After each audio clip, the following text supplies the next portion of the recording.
welcome to the Capital Discussions Roundtable. I'm Tom Nunemaker with Jim Riggio and Amy Meissner as our guests. Before we get started, we'll just quickly go over a disclaimer that Capital Discussions is not a broker-dealer or an investment advisor. This presentation is for educational purposes only. We don't know you or your situation and have no way of knowing what level of risk is appropriate for you. We're not making any specific trade recommendations, and the risk of loss in trading options can be substantial, so please be aware of all the risks prior to placing any trades. And any hypothetical computer simulated trades are believed to be accurate, but actual profit or loss may vary due to market factors such as liquidity, slippage, and commissions. So with that out of the way, Amy, it's nice to talk again, and we've got quite a few people here that are also interested in hearing about your Nested Iron Condors, so welcome. Thank you so much. It's good to be here, and I look forward to sharing anything that I know about the Nested Condor or any questions anybody might have. So I appreciate being able to come on and speak. So whatever you have. Well, I know Jim had a few comments about how Iron Condors have become not so easy to trade in the last few years. Did you want to talk about that a little bit, Jim? Yeah, Wendy, thank you so much, by the way, for coming on. We really appreciate it. You know, I've talked to a lot of people, and I know that I've seen this.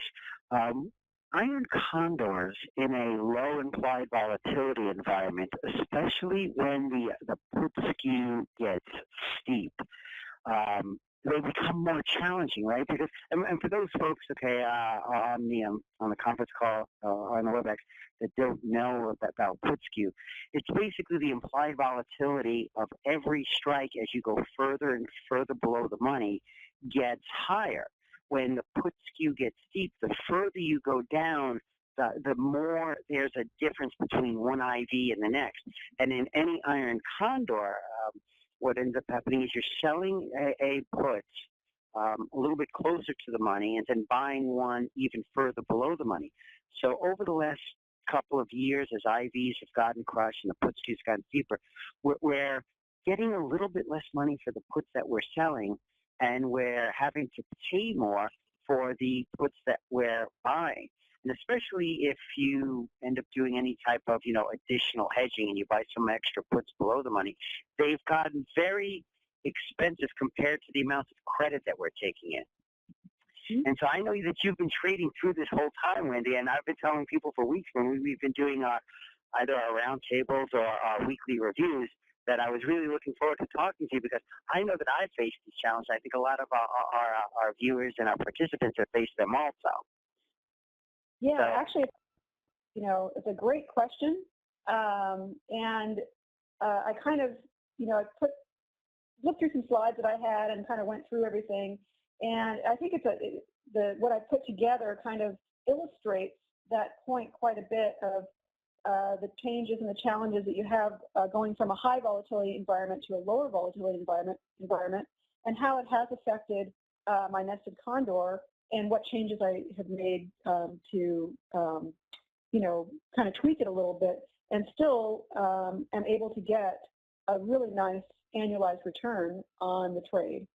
So I've definitely have examples of, like, for instance, 2011 volatility and 2012, the volatilities were quite high until the end of 2012, basically.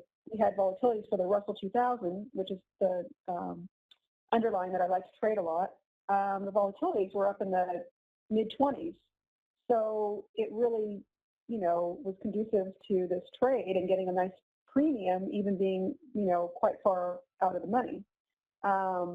And as 2012 started coming to a close, the volatilities were just getting crushed.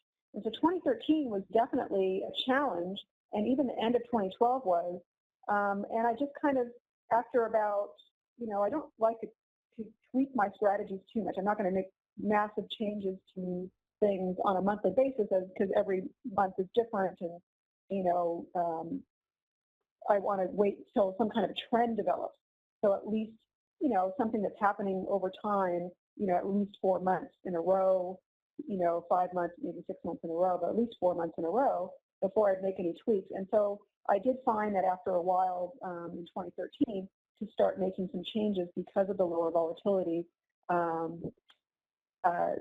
in order to not get myself into trouble if we did have something where we had a vol pop, which is what would happen in an iron condor situation, where if you get into something and sell premium with lower volatilities and you're not getting a lot of premium and and then all of a sudden you have a drop in the market which brings volatility up, you're going to be in a situation where you get that volatility pop and the prices go up, and even if you're somewhere in your graph where you're still should be making profit, that volatility pop is going to kind of bring your whole profit graph down a little bit. So it's definitely something to be aware of. But what I found was it didn't turn the trade into a bad trade. I think that's what's kind of important. A lot of people, have their favorite trades. And I think that if you have a handful of different types of trades that you do, and, some of, that are your favorites, you're going to probably choose to put more margin towards the ones that are giving you the most bang for your buck, of course, and I do the same thing. But what I found with the Iron Condor was it didn't become unprofitable. It just wasn't as profitable as it was when we were in a higher volatility environment. So I actually have some slides that illustrate that. I think that that'll answer a lot of those questions, actually. So. Well, we look forward to seeing them. And why didn't you get started? One last comment I'll just end up making it.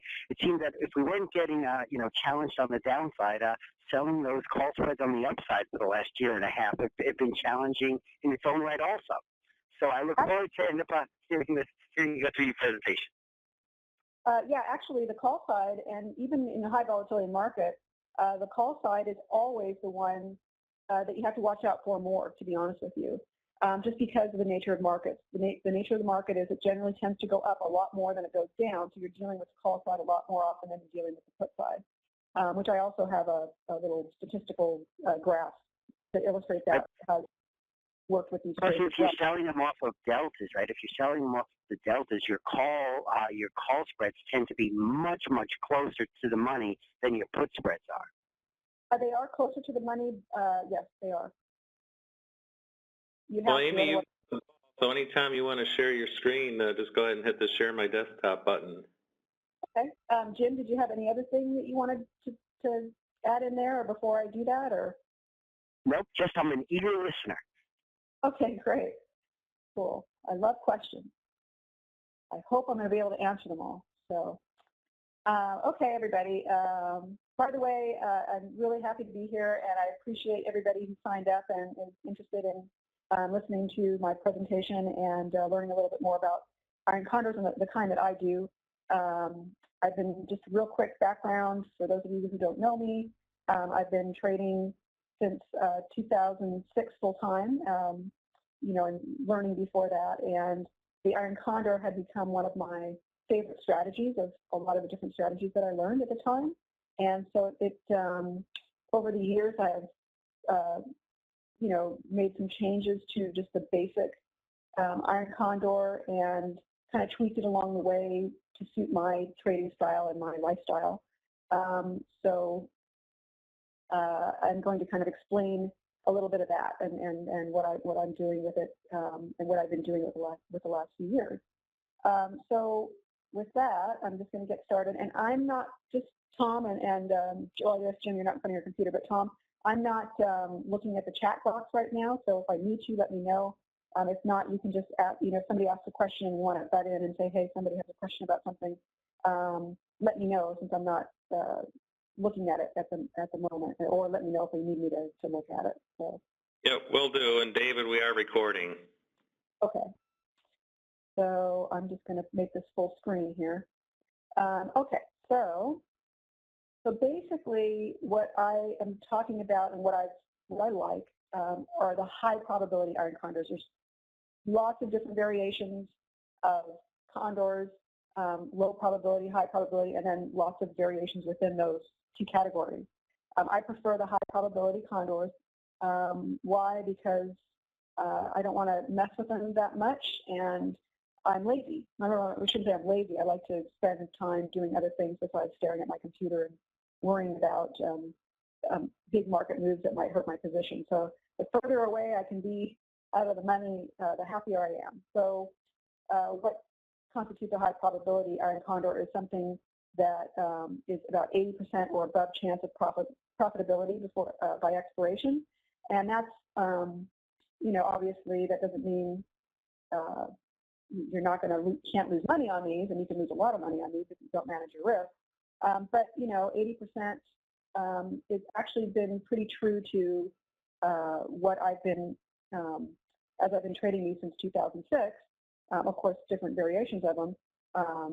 I've been seeing those types of results, and it seems to be true to, of course, over the year. If I were to trade every single expiration month through a calendar year, that I am generally having, maybe 2 to 3 losses, 2 to 3 months that might be a loss at the most, and the rest are winners. And the key to this is obviously managing your losses so that they're not so large that your winners are being completely obliterated by them. So, and most of the time I have more than that. I usually some of those losses are very small, or they end up to be close to break even or something. So they're not all maximum losses, but they do happen, and you have to be watchful for those. Of course, you guys all know that. Some good things to do the iron condor in would be indexes. I like doing them in indexes: the Russell 2000, the S&P 500, the Nasdaq 100. Also ETFs. Some ETFs that have a lot of liquidity are good. And then there's some stocks as well. You have to handpick which ones would be the best in every year. That might change. So, and they tend to be 30 day, 60 day or more, and we enter them before expiration. So you tend to be in the trade 30, 60 or more days in the trade for a high probability condor. So those are the kinds that I've been mostly concentrating on over the years. So, and then of course, over the years, I've kind of evolved my strategy. I started off with different strike distances. Of course, that might change depending on what the underlying is. If it's the Russell 2000, 10-point strikes, or you're going to, now they have the 5-point strikes, but before, back then, it was, at least 10 points. With NDX, you can do much larger, and things like ETFs, obviously, you can go in dollar increments if you want to. So I played around a lot with different strike distances. Also, days to expiration, going out too far, can be a little tricky because you have a lot of time and you're going to get a lot of premium. You're going to be far from the, get a lot of premium compared to where the market is right then. But there's also so many days to expiration that where the market could actually get to those outside wings, and you got to be very watchful of that. So I played around a lot with days to expiration. Of course, being too few days to expiration also can be troublesome in an iron condor situation, because you start to get some serious theta decay once you get in within that 30-day window, and you can't get far enough out of the away from the money and get a decent premium. You'll be very close in, and that might hurt you as well. So that's been something that I've tweaked over the years. Of course, my adjustment rules have been tweaked, and what I've ended up coming up with is what I now call, or I guess everybody else has kind of named it for me, the Nested Condor. And I just found for all the different high probability iron condors that I've done, that this one seems to be working the best in the situation, just for the way I like to trade. So it doesn't mean it's the best one out there. It just means that for the way I like to trade and when I like to do my adjustments, and suited for my lifestyle, where I don't have the time to be sitting in front of a computer all the time, it seems to have been the best of the mix of all the things that I've come up with over the years. So that's what I'm going to talk about today. So what makes it nested? So basically, all it is it's a standard condor, where you have a credit spread on for the calls and you have a credit spread on for the puts. But what I like to do is, depending on how many lots I'm going to do, let's say I'm going to do a 10 lot iron condor where I have 10 call credit spreads and 10 put credit spreads, I would just split them down the middle. I would do 5 and 5. So I would say, we'll take 5 closer to the money for the puts and the calls, and then, 1 strike further away from the money on each of the puts and the calls for the other 5. So I'm just kind of splitting them up. I won't get as much premium for the further out of the money ones, but it just,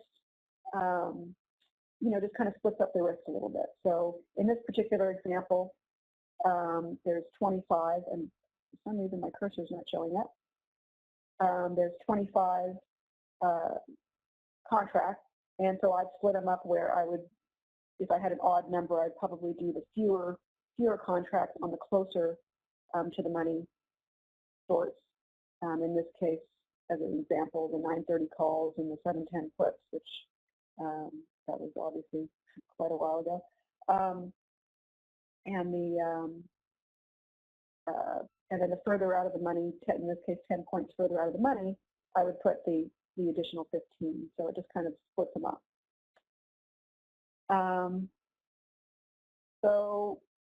And the reason why I do that is I like dividing the risk over the 2 strikes. So when the deltas of the closer strike start to get a little bit higher, they're going to move faster than the ones that are further away, obviously. And also because I like to make my adjustments kind of early, it kind of, allows me to do an adjustment on, only half of the trade, where I can do the same thing, and I've done the same thing, where if they're all on the same strike, I've done stuff where I've just done an adjustment and just adjusted half of the trade and not the full amount of contract.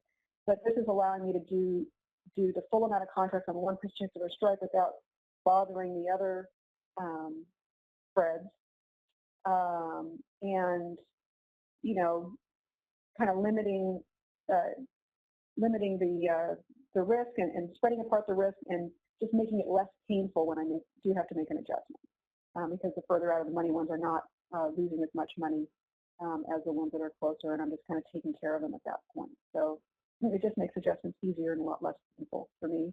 And especially if you have a lot of contracts that you're dealing with, it's a lot easier to take off a smaller number of contracts than it is to take off a larger number of contracts and waiting for everything to get filled. And I like to do wide point spreads in the Russell, and even if I did an NDX or the SPX, I like to do wider spreads. So in the Russell, I like to do 30-point spreads, but this trade is also well suited for 20-point spreads. So it makes it easy to nest the 2 credit spreads on each side because you can go in between. And also, it limits, again, the number of actual contract that I have to put on to get a certain amount of credit.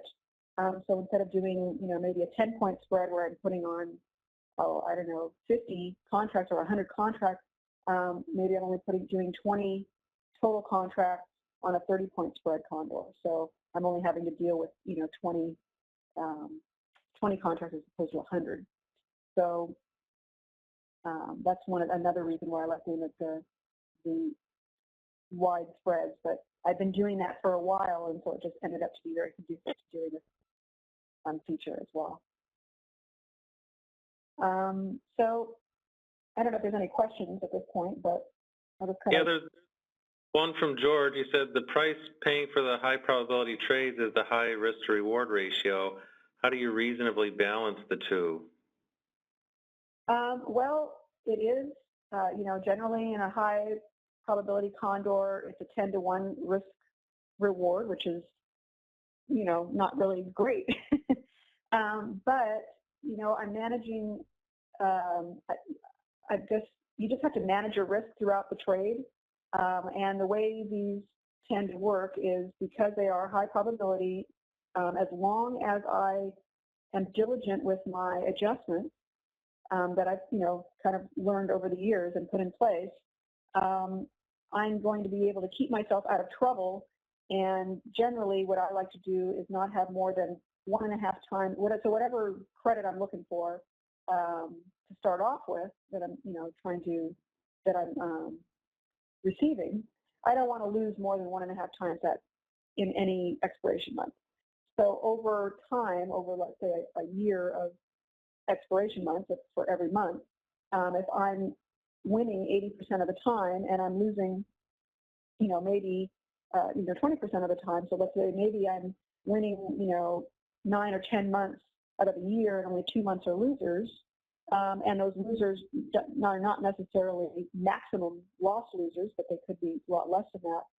But I'm limiting that to 1.5 times my winners. So that kind of helps with that. That's kind of where the high probability comes into play. I'm not really looking at these as a neutral delta, always trying to fix the trade so that I'm keeping my deltas flat. I do have other trades that I do that with, but not for this particular trade. It's all about the probabilities, and that's kind of the way I've played it, and I feel comfortable with it. Not everybody does. I feel really comfortable with it, and I think because I've been trading it through lots of different markets over, we've had quite a few different things happening since 2006 with the market, and it's done very well through that time. So, with certain tweaks along the way, and I like that high probability does seem to be very accurate.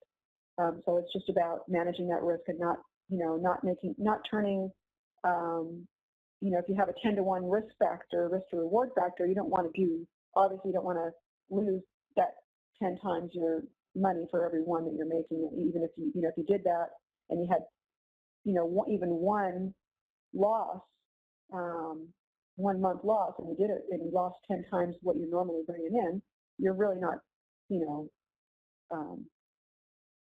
using the probabilities in your favor. You have to limit the losses. So that's how I kind of, factor that into what I'm doing. Hopefully that answers your question. Yeah, that's a good answer.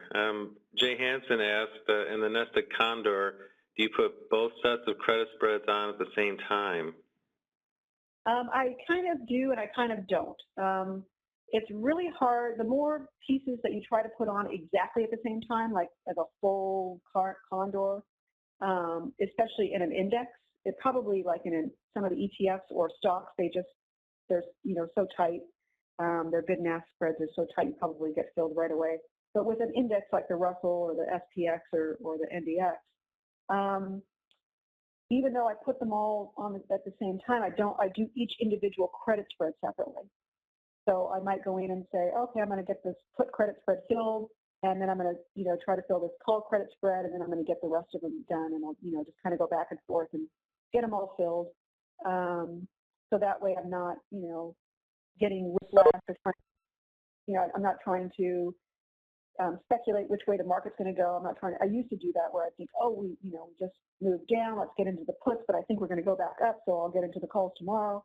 I've done that sometimes successfully, sometimes not. What I found is over time that I end up just getting pretty decent,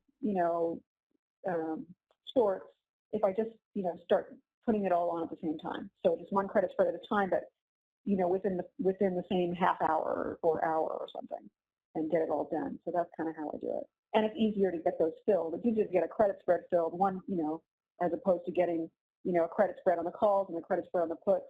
And then, another one nested away from it, and trying to get them all filled at the same time as one unit, that's difficult. As separate credit spreads, it's a lot easier. Right. And then last question so far is George asked, are your adjustments based on the Greeks or technical analysis? They're based mostly on the Greeks as a starting point, and then I have other things that I look at, which, includes a little bit of technical analysis, overbought and oversold conditions, and but it also takes into consideration, and I'm going to go over that, other things. So, like days to expiration, do I have any profit in the trade? How have I been doing throughout the year? how far am I away from, the at the money, how, and compared to how many days I have left, and what's my risk left in the trade, that kind of thing. There's a lot of different factors that come into play once you get past that just that delta point, and that becomes more important as time goes by in the trade, though. Not so much at the beginning; it's more just deltas. So, is that the last question you said for now?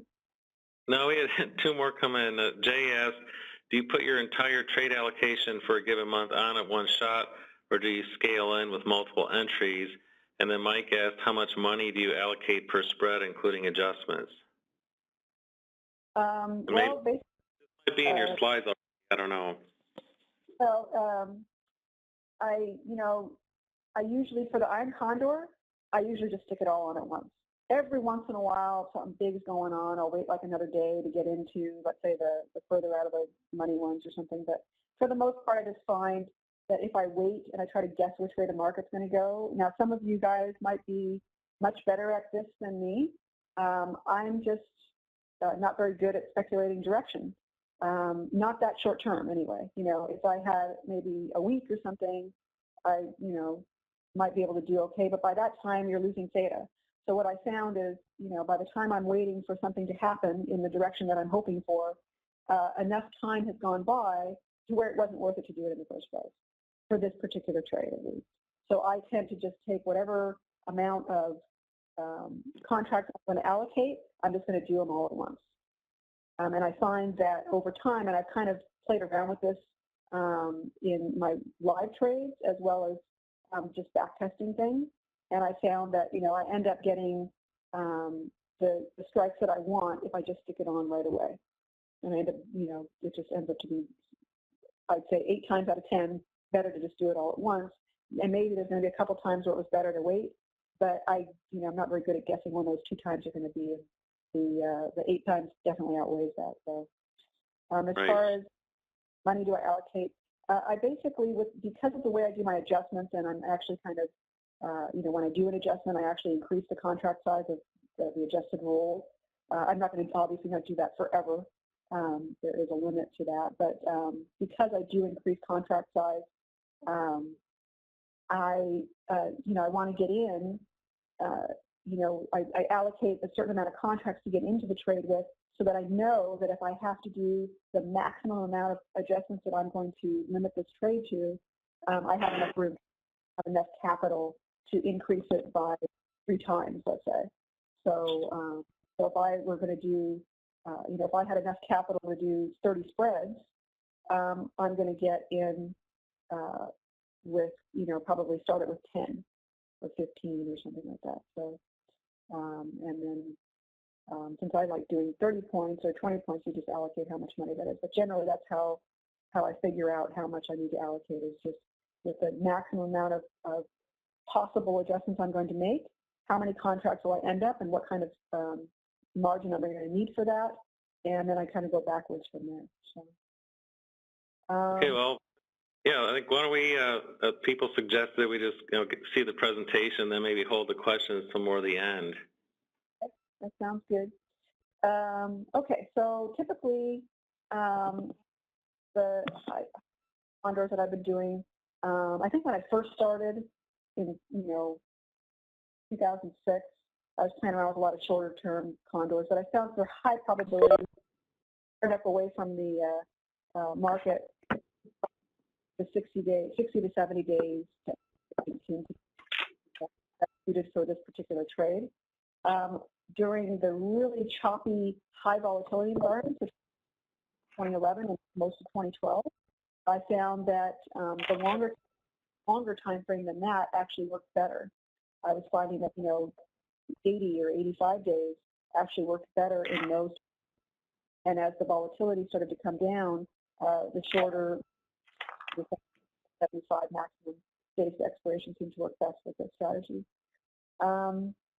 I like to do, like I said, the wide spreads, and you have to do wide enough so that you can do it. If you're going to nest the second credit spreads in between the first ones that you have, that's going to be more suited, obviously, to wider spread credit spreads.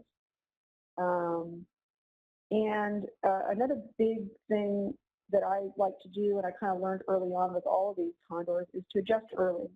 I think, when I first started learning, it was, typical to adjust and wait for a 20-point delta on your short strikes. And what I found is, like, by the time you get to 20-point delta, if the market's kind of moving fast, it'll really, it'll get up to like a 25 in no time, and you really start feeling a lot of pain at that point. So what I found is if I do it earlier than that, let's say at a 16 delta or 15 delta, and sometimes even a little bit earlier, it depends on what's going on with the market and if I can get a nice roll out of it, I don't really take a big hit, and I can really move my short, much further away and put myself in a much better position. So I found that, that's one of my basic things is to adjust early. Don't wait for too much pain because, you're drawing down money from your available margins for one thing, because you're going to take a realized loss when you cut those bad credit spreads, and this way you're kind of limiting that quite a bit. It's easier. You don't feel like you're in a panic mode. You have some time, you got some wiggle room, that kind of thing. So, and the other thing I like to do is I like to exit the each individual credit spread. I'll look at each individual one, and I'm going to get out of them as soon as I can. I'm not going to wait for, an extra nickel or two, or 10 cents or something. Once they get, like, let's say below 40 cents, there's no reason to keep that risk on. And I'm not going to try to make up that risk to balance out my graph. To me, it's just, I almost look at these as, I look at it as a whole trade for making money, but I look at each individual credit spread for, what's the risk reward for that, each individual credit spread. And if I've made a lot of money in that credit spread, there's just no reason to keep it on anymore. I'm going to get rid of it, and I'm not going to roll it down or closer to the money, because I've been whiplashed so many times that I just don't find putting on more risk in that respect has been worth it for me. It's not a bad strategy. It's just, for me, it's like once I get the money out of that spread, I'm done. There's no reason to keep it on anymore. And then other things that I do are, obviously, I'm going to watch market conditions, and those are going to include fundamental and technical conditions, days to and then how they compare or how they overlap with the days to expiration that I have left in the trade, and what profit I've already got in the trade, if I have a profit at whatever those points are. And that kind of helps me keep, it helps me make a decision on, the first point of adjustment is going to be my delta. But, if I'm in the trade for, I've already been in the trade, I'm almost getting ready to get out of the trade, and I get to a higher delta on something, but I've got a decent profit, that's going to change my decision making on what I'm going to do.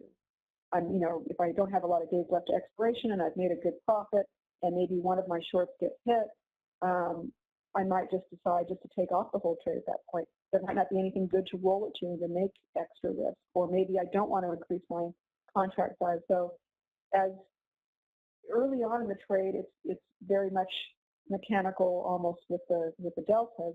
But as things progress, other factors I have to take into consideration and make a decision depending on where those things lie. So a couple of statistics. These next two slides are from a presentation I did for my 2011 results in the Russell 2000 Nested Condor that I did, and it seems to hold true. It's held true for 2012 and for 2013 as well. So I didn't feel like I needed to make a slide for each year. But what I've noticed is most of the time, I think I mentioned this earlier, is the market tends to move up most of the time. And when it moves down, it tends to move down sharply. But it's more short-lived than when it moves up. Of course, I think 2008 was and 2009 was a different situation. But in general, that's the way these things seem to, that's the way the market seems to move. And so most of the time, in this case, 76% of the time in 2011, and only 24% of the time in 2011, I was doing call adjustments versus put adjustments. So everybody, of course, is always fearful of the put side, but it really takes a lot to get down there to do a put adjustment. As an example, I think it was in 2011 or 2010 of October, and we had a huge downdraft, and it took a really big move down before I even hit my 16 delta on my put, because I'd already been on the trade for a little while, and it had moved up a little bit before it came down sharply.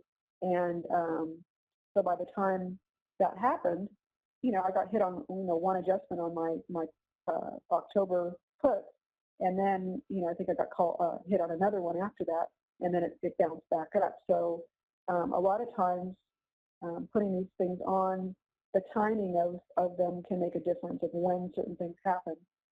But what I found is just not trying to do too much guesswork, just put it on when I'm supposed to put it on, make adjustments when I'm supposed to make adjustments, and then get a little more fancy, I guess, towards the end of the trade, so I keep as much profit as possible.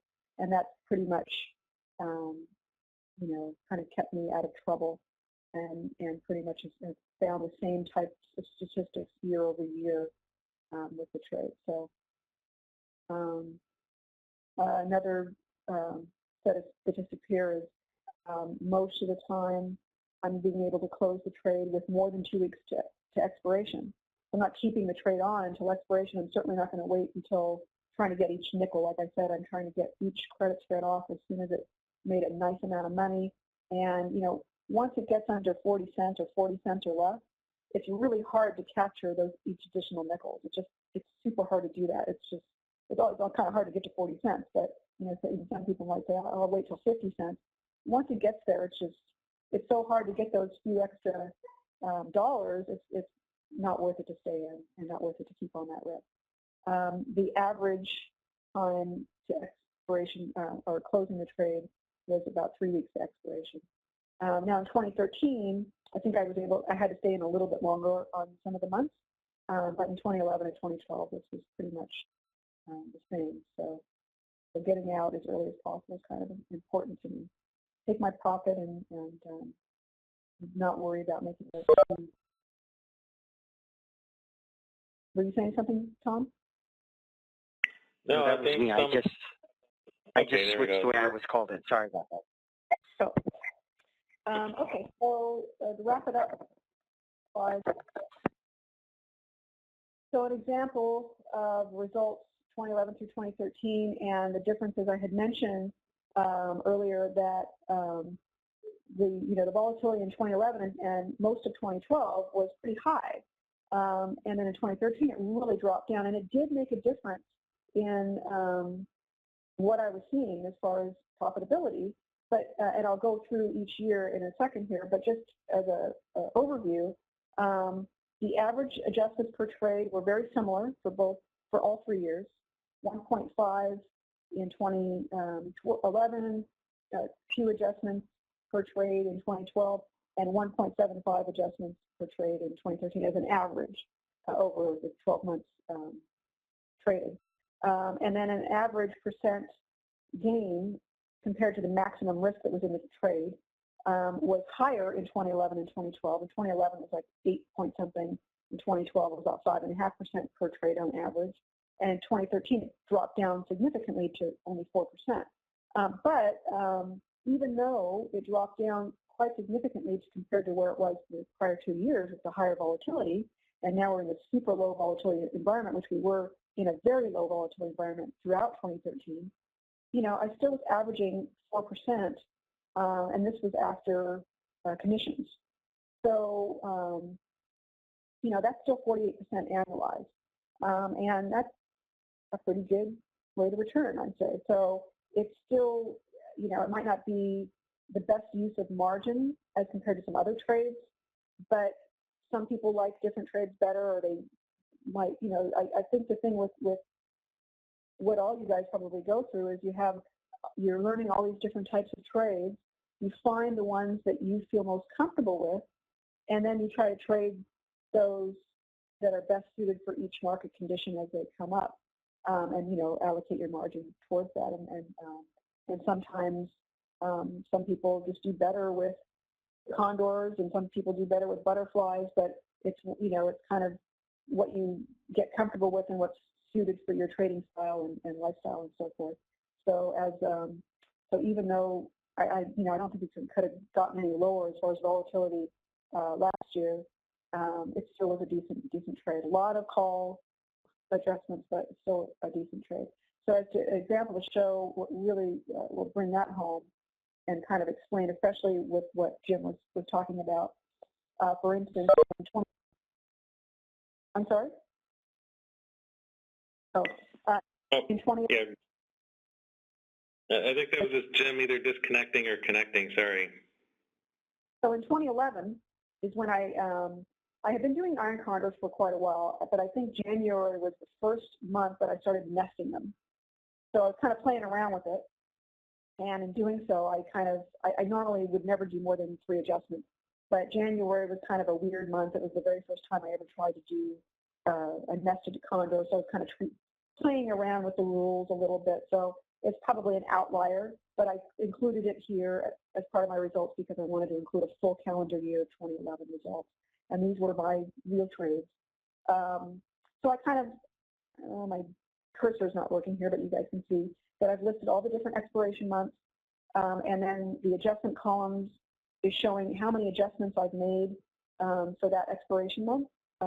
Normally I would limit it to 3, but I've added those up and it averages 1.55 adjustments per trade.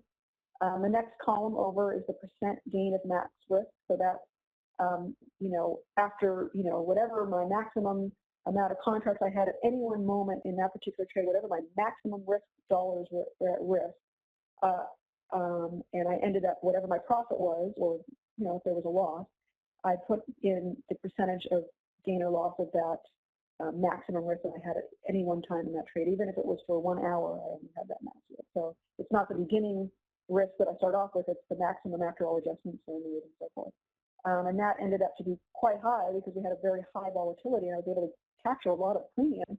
And as you can see, if you go down that column, those percentages are incredible. Of course, I was kind of tweaking the trade as we went along. So, but those were, some pretty good percentages for each expiration month. So I ended up with an average of about 8.34% per month. There is 1 month missing in 2011. However, I was on vacation for all of July, which was my September expiration month, so I didn't trade that, and I have a feeling that would have been my one loss for the year, and it just happened to be a lucky coincidence. I had visitors in town and for 3 weeks, and I ended up basically taking the whole month off, and I just didn't want to be bothered with trading at the time. So, and then on the far right column, the percent gain of original credit, I like to try to keep, somewhere between 65 and 80% of whatever the original credit is that I take in. So if I took in $100 as a credit, let's say total at the beginning, I want to keep, $65 to $80 of it, that kind of thing. So, and as you can see, all the different, so I'm averaging about 77% rate of keeping my original credit that I received. Most of them are close to 80 or more. So, so that's kind of how 2011 went. 2012, the beginning of the year started off again high volatilities, and it started to get lower as we went on, especially towards the end. But somehow I managed, and this is not a normal thing. I always expect to have at least a loss or two throughout the year. This was a full year. I traded every single month, and I actually had a profit every single month. But if you look at the percentages, well, let's start with the adjustments.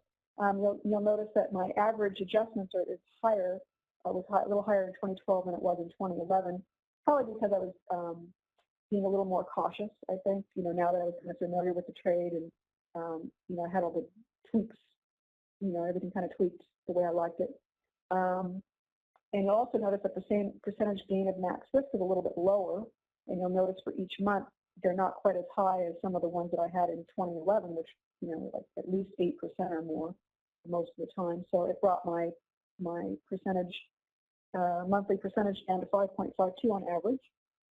But again, that's, that's like a over 60% annualized rate of return.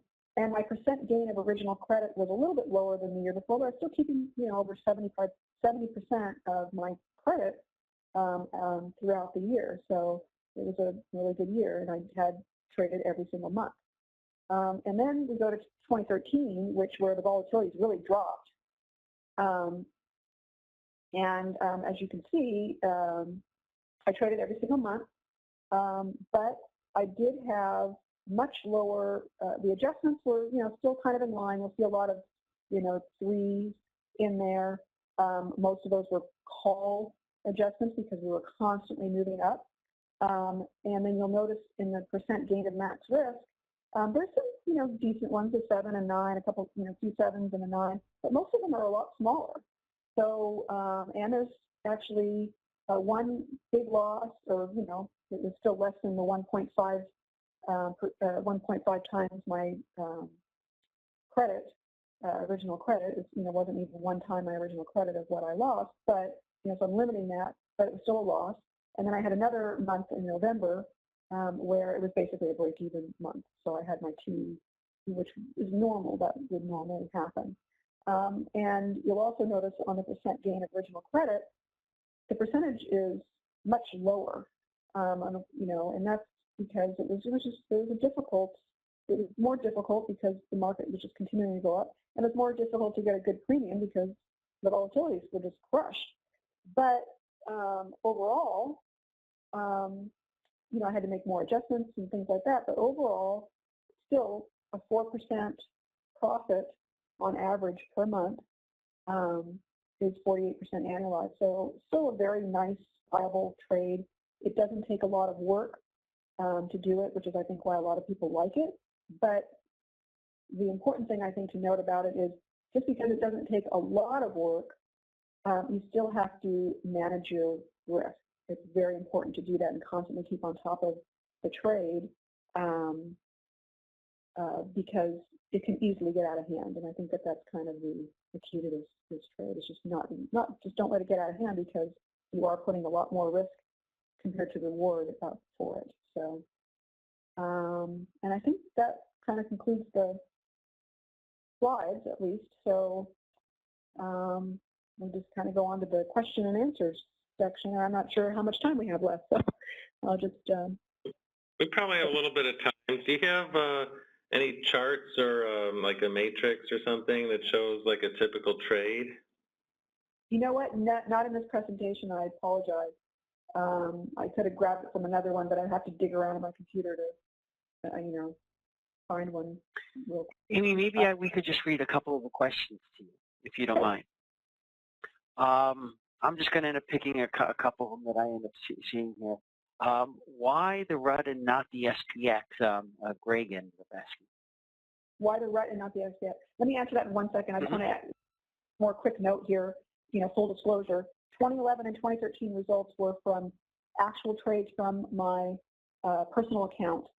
2013 results were not, well, some of them were actual trades from my personal account, others were not. They were paper trades, but they did have slippage and they did have commissions.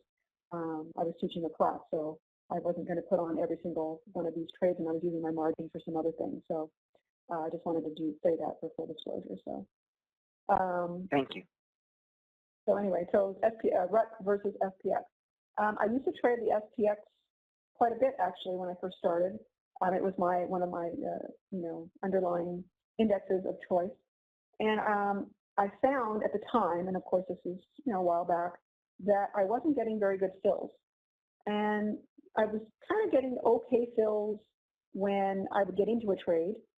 And as you know, it's only traded on the CBOE, so, they kind of got you there. You only have one exchange, so there's not, the bid and the ask spreads are generally kind of wide and really difficult to get the mid prices.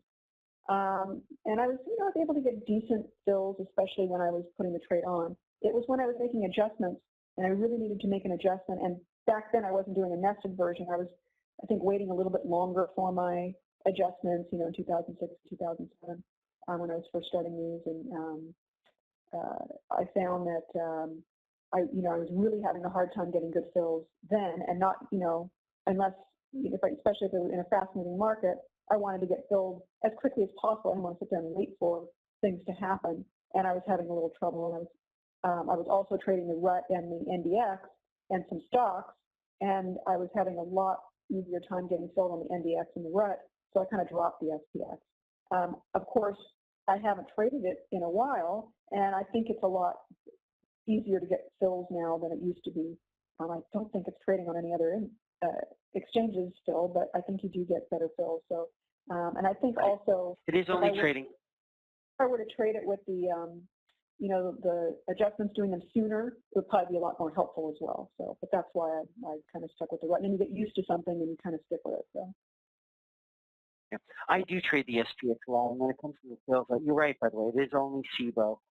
It is kind of has a two-tiered system, right? There is an electronic system, but there's also the bit open outcry system that's still there. The biggest challenge with the SPX is that the mids or the prices that you see on your screen may or may not be what the real prices are. On the electronic system, the spreads tend to be a lot wider than they are in the pits. Therefore, if somebody comes in with a small size at or close to the mid and they're not filled, the adjustment price that you'll see on the screen can actually be pretty substantial, moving a price as much as, say, 50 cents for some of the in-the-money options. And that'll end up taking a look at it, and you'll see that, oh, I'm not getting filled at my mid, when actually you are getting filled at a reasonable price. It is an extremely liquid product. Is there any need to end up trading it?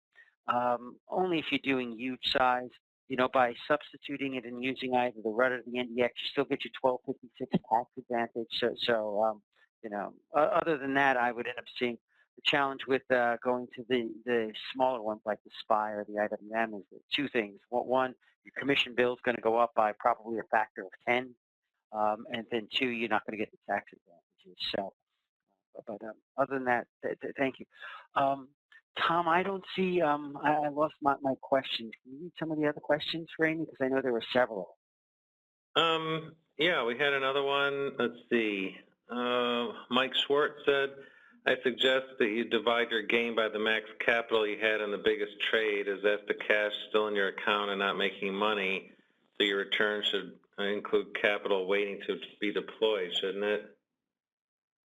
I think that's what I'm already doing, but I don't know. I'm not sure if I understand what he's saying, but basically what I'm doing is, and I use portfolio margin. So when I went through these, I actually used just, non-portfolio margin, just the Reg T. And I figured out, so let's say I had an account of $100,000 and I, allocated $25,000 to trade to start one of these Iron Condors with, and I ended up making two adjustments, and my margin went up to $60,000. And let's say I only had that max, and then maybe it dropped back down to 50. But at one point, I could lose $60,000. I actually then took whatever, let's say I made some money on the trade. I then used that $60,000 as the maximum amount of risk I had in the trade, and figured out, how much, if I had to at one point use $60,000 of my money, how much did I make off of that $60,000? Because I needed it at one point, even if it didn't start off that way. I ended up needing $60,000 for that trade. How much did I make based on that $60,000 that I had to have for that particular trade? That's kind of how I figured it out. I don't know if that's the proper way to do it, but I just looked at it as, at one point in that trade, I had to have that money, and if I didn't, I wasn't going to be able to trade it that way. So to me, my return. Saying is if you use $60,000, that was the most margin that you used on any of your trades in the year, that would be the margin that you based all of your returns on, because that's how much capital you needed for all your trades, and throughout the whole year. But what Mike's assuming is that Amy never made another trade any place in her life. If that capital is available, it could be deployed on any opportunity type trading, or if she ended up having any calendars or butterflies or anything else. she traded. So I think that you can take a look at what your maximum planned capital is. So I mean, if you're going to be using, if you think that you're going to end up using that $66,000, that's fine. If the money's just sitting on the side and you can use it for other things, then no, you don't need to use it. If you might use it because you end up doing it, then it is fair to put it into the calculation. I think what I could do, it would be interesting, would be to actually add a column and include that in, so that would make a difference. Yes, fair enough. The other real, if I have a trade, like for instance, like my June trade, I had 3 adjustments, and my September trade I had 0 adjustments. Obviously, I used a lot more margin in my June trade than I used in my September trade.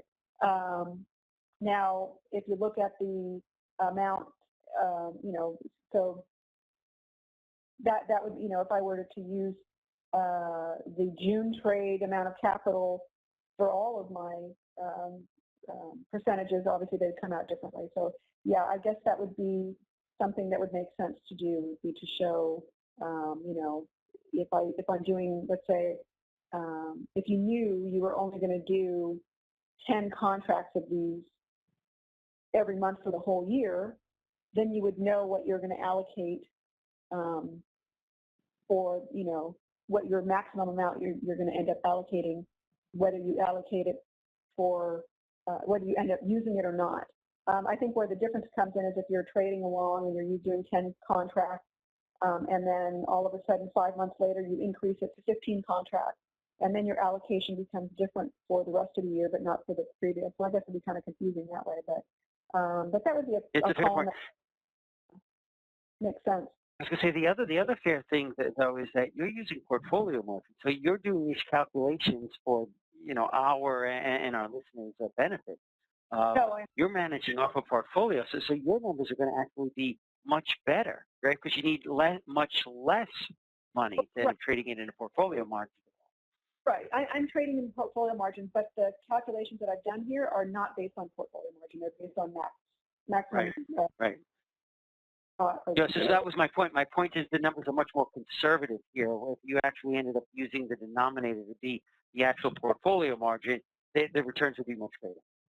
And I didn't feel that was a fair thing to do, because to me it's more like, well, even though I'm using portfolio margin and they're only margining me this much, I can still lose this much. So I really wanted to say, look, this is how much I could actually lose that month, and this is how much I made. So to me, that was a little more fair than saying, well, otherwise these numbers would be huge, but it doesn't really, this way at least it applies to somebody that might have a much smaller account. They're not using portfolio margin, so. And then because you're going 60 to 70 days out, you're probably overlapping at least 2 trades at a time most of the time, aren't you? I never overlap more than 1. Okay. My rule is more than 2 expiration months on at a time. So for instance, if all of a sudden, because I'm not, I think that's one of the, if you go back to this particular slide, I'm getting out of these most of the time with more than 2 weeks to expiration. Actually averages more than 3 weeks to expiration, sometimes more. So there's, still plenty of time to get into that next trade without overlapping and having a 3rd expiration month on, which I wouldn't want to do, because then you really have to have, allocate, then you have to, spread your margin over 3 months instead of just 2 months. So I'm actually spreading the amount of margin I'm going to have to use with maximum amount of adjustments over 2 months, not 3. So I would never do 3. I mean, you could, but I just prefer not to.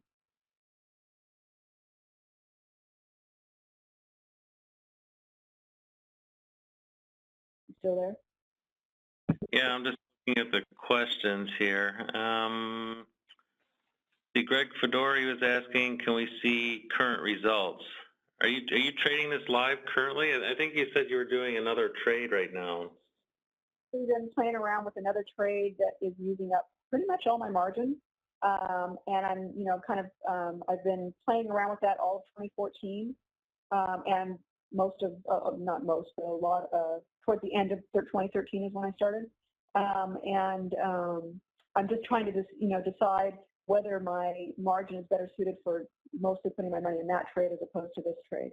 And, it also depends on the volatility. We've had such low volatility, so I've been playing around with that. So I only have so much amount of money in my account, so I can't, you know, I wish if I had two of my accounts, I guess I'd do both, and then I could just see them side by side.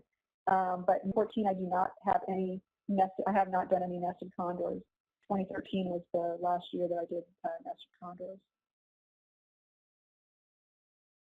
So, but those results are these results. You know, even though not all of these are live account, they are live.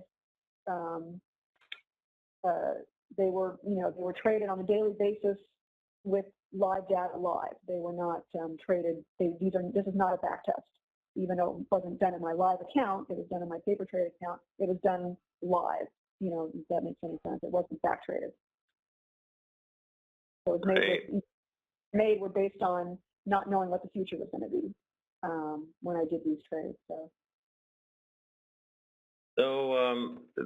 some people were asking how much credit do you accept for a 25-point spread, and then when and how do you adjust, or do you like your adjustment guidelines? Well, I don't know how much you'd get for a 25-point spread. I generally do 30-point spreads. And I usually do, you know, try to get, you know, somewhere between $1.50 and a couple bucks per credit spread in the Russell at least.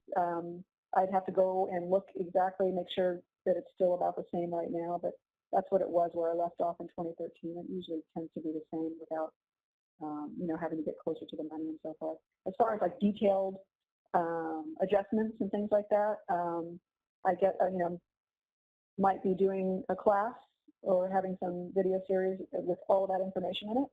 I think it's a little, probably too much to go through all of that kind of stuff now in the last 10 minutes of this WebEx, but I'm definitely, you know, would like to put something together with all that information for everybody. So that would be available for everybody. Is that okay, or?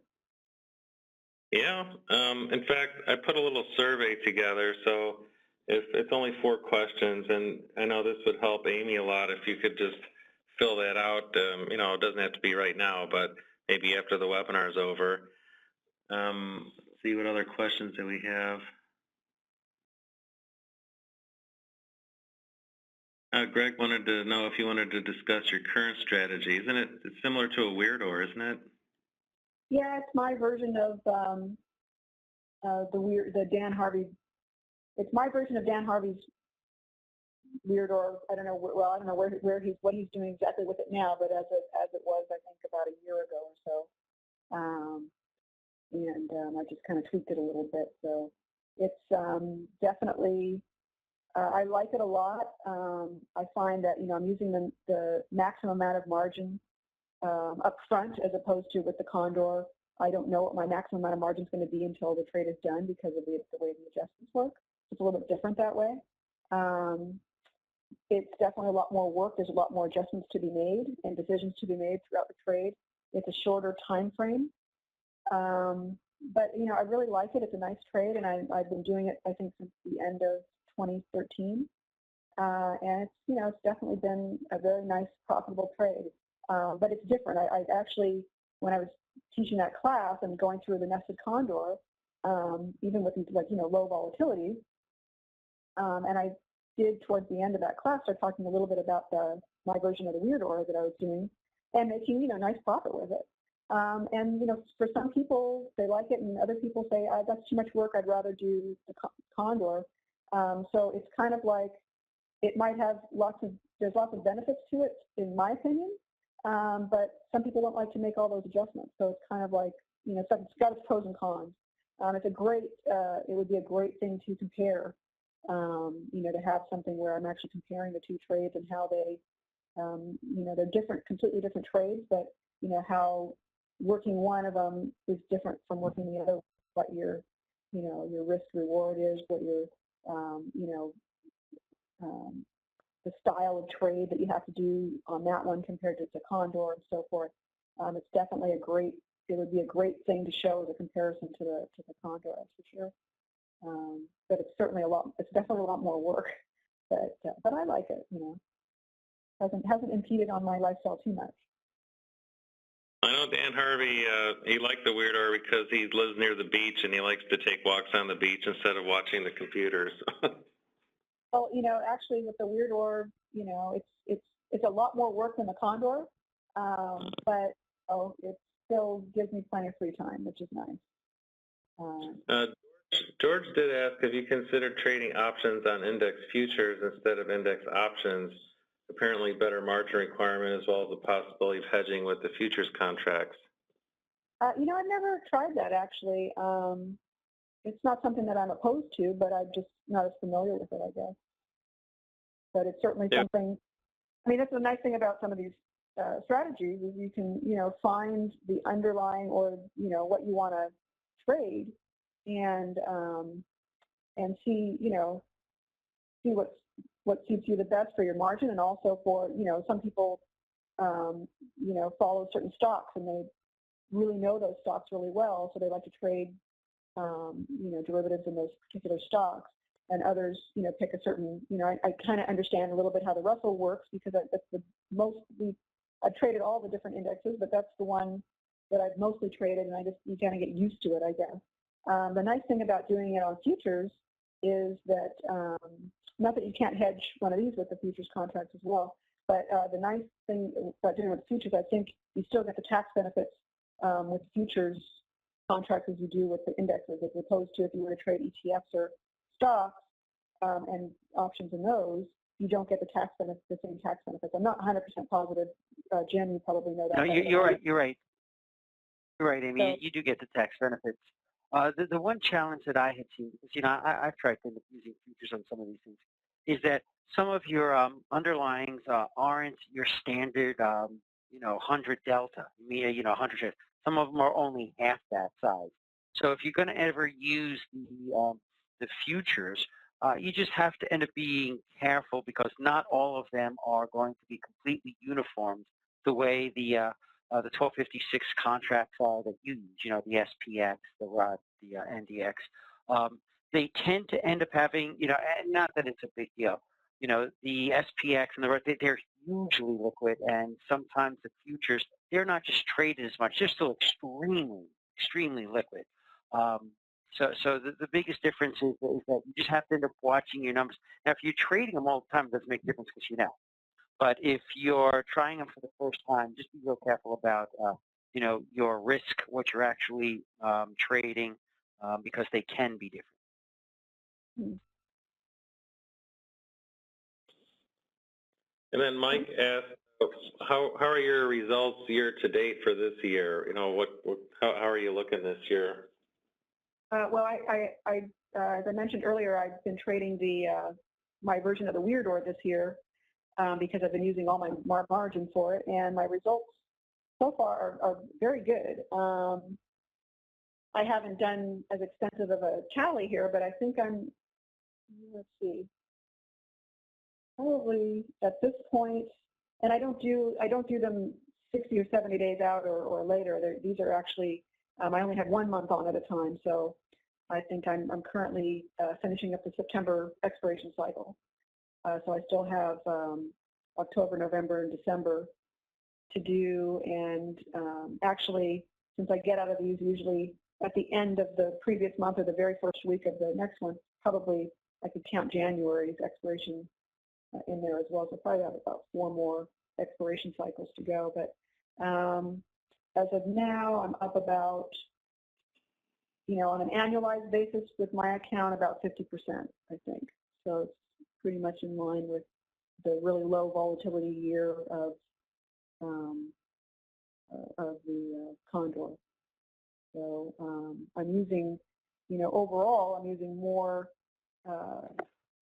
margin because I'm using it all up front, but I know what it is. It's never changing. So I kind of like that aspect of it. But I have to have it all sitting there for me so that I'm not, I'm not able to necessarily trade everything. So, and I decided that it was a better use of my margin to give it a try. So that's what I've been concentrating on this year. But it's doing fairly well. So I'm happy. That's good results. Walter asked if he could put the 2002 results slide up again for a few seconds. 2012, right? 12, yeah. There we go.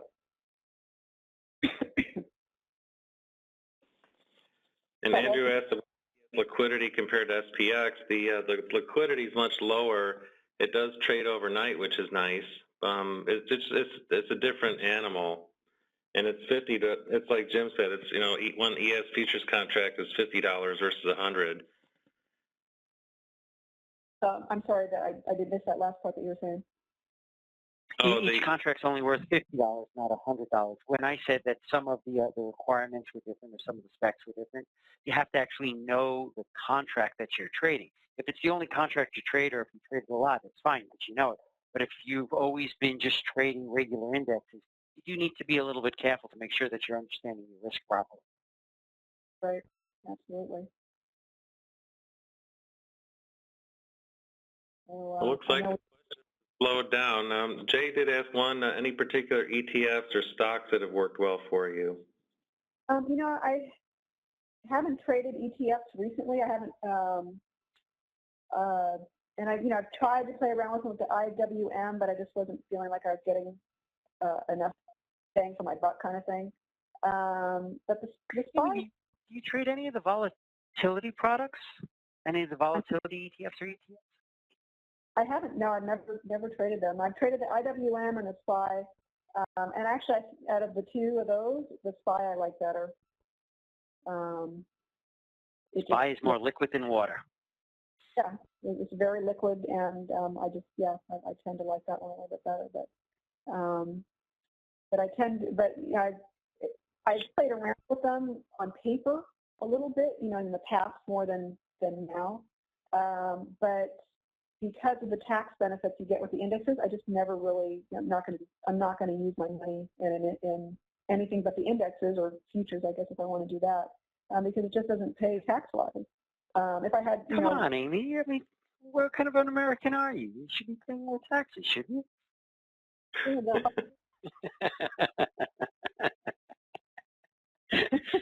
Sorry. Well, you should do like I do. Live off and then get that earned income. I'm not doing that. I only live in Florida where there's zero taxes. Unlike Tom, you're in that low tax state of California, aren't you? I've got plenty of taxes to pay here in California. I don't. So. Well, Amy, how many other questions? Fun. Okay, well, Amy, thank you so much. No problem. I enjoyed it, and I hope everybody got something out of it. And please fill out the survey afterwards. I'd really appreciate it. And I hope, like I said, I hope you guys got something out of it. And I saw Walter Smith on here. Great to see you in quotes there. It's been a while, so I'm glad that you joined as well. I hope everything's going well. And if for anybody else who was in my class before, I appreciate you guys signing up and hope you guys got something out. Well, you guys know everything anyway, but it was nice to have you guys join as well. So anyway, with that, thanks you guys, Tom and Jim, for having me, and I hope to do some more in the future with you guys. Yeah, we're already having people ask to be back. You're already having people what? Oh, there's already people asking us to have you back on, so that's a success. Appreciate that. So I'd love to do it. And before we go, I've arranged Michael Bankliff, who's written a few option trading books. He's going to be our guest next week, so I put a link in the chat if you want to register for that. That should be interesting as well. Cool. I'll have to join some of these as well. Yep. All right, you guys take care. All right, thanks, everyone. And I'm going to log off of this thing, so. Yep, all right. Well, we'll see you later.